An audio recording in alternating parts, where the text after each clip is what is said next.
Bonjour à tous, heureux de vous retrouver pour cette nouvelle quotidienne Quintet Flash. On prend la direction ce dimanche de l'hippodrome de Paris-Longchamp à l'occasion du prix de l'Orangerie.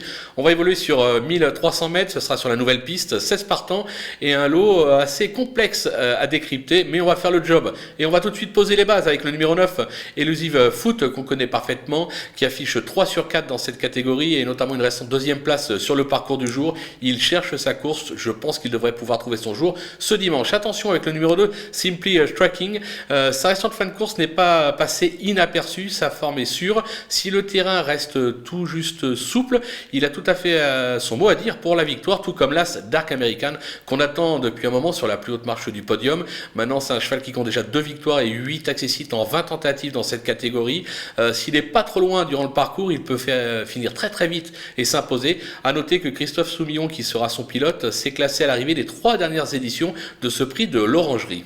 Du côté des opposants, on va se méfier bien évidemment numéro 4, Multraforb, superbe rentrée dernièrement dans cette catégorie avec une 4e place à la clé. Son entourage l'annonce sur la montante, alors il s'agit de la fameuse deuxième course après une rentrée. Toutefois, on va quand même s'en méfier et le garder très haut, tout comme le numéro 5, Deville, qui était prometteur à 2 ans. Il a montré ses limites par la suite.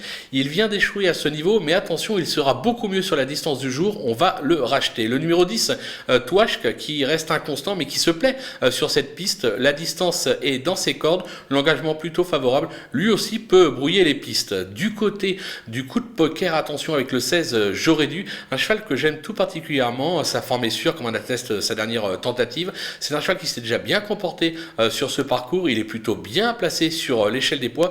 Moi je me dis qu'il peut venir jouer les troubles faites à très belle cote. Du côté des outsiders, on va se méfier de la seule femelle du lot, le numéro 13, Désobéissance, qui a été jugée digne de courir la poule d'essai à 3 ans. Alors bien évidemment, depuis elle a revu ses ambitions à la baisse, mais elle n'a pas été ridicule le dernier coup pour sa rentrée. Moi je me dis qu'elle aussi, elle est capable de brouiller les pistes. Le numéro 3, Brave China, je ne vais pas vous le cacher, au départ je ne l'avais pas retenu parce qu'il est quelque peu décevant et de surcroît, je le préfère vraiment sur la PSF, les pistes en sable fibré. Maintenant, attention, son entourage le dit au top, l'annonce même sur la montante, on va faire confiance à son entourage, c'est eux qui l'entraînent.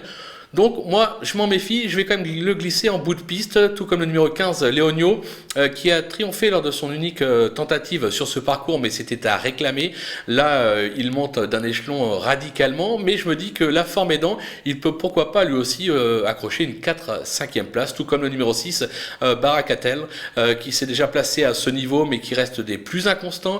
Pour moi il y a meilleur que lui au départ, mais là encore, parmi les outsiders, si vous avez la place, vous le glissez, on rajoute 1 ou 2 euros selon si vous jouez à 50% ou à 100%, mais ça vaut le coup plutôt que de passer à côté d'un très beau quintet.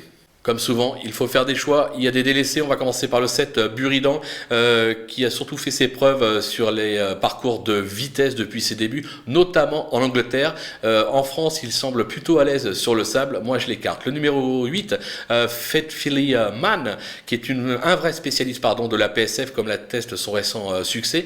Il a été pénalisé de 3 kg pour l'occasion, là c'est sur gazon, le lot est de qualité, pour moi, il n'a que peu de chance. Le numéro 11, Kubo, qui est quelque peu chuchoté, toutefois, peut-être parce qu'il vient de se placer justement à Lyon-Paris, ce qui atteste sa forme. Maintenant, je crains la distance trop courte pour ses aptitudes, donc il faut faire des choix, là encore, donc je l'ai écarté, tout comme le numéro 12 qui se nomme Restive, qui n'a encore jamais failli sur le sable, mais sur le gazon, c'est pas du tout le même cheval. De plus, il aurait été beaucoup mieux sur le mile, donc là encore, je vais l'écarter. On conclut avec le 14 Morsan, ses meilleurs perfs ont été enregistrés en terrain lourd, ça ne sera pas le cas ce dimanche puisqu'il y a du soleil, donc la piste est en train de sécher. Actuellement il est très décevant, ça fait partie des premiers que j'ai rayés, d'ailleurs c'est le premier que j'ai rayé de cette épreuve. Voilà, on a fait le tour, on va se quitter avec un récap du pronostic, mais surtout quelques conseils de jeu, et je vous donne rendez-vous dès demain pour un nouveau quintet, ce sera à Marseille-Borelli.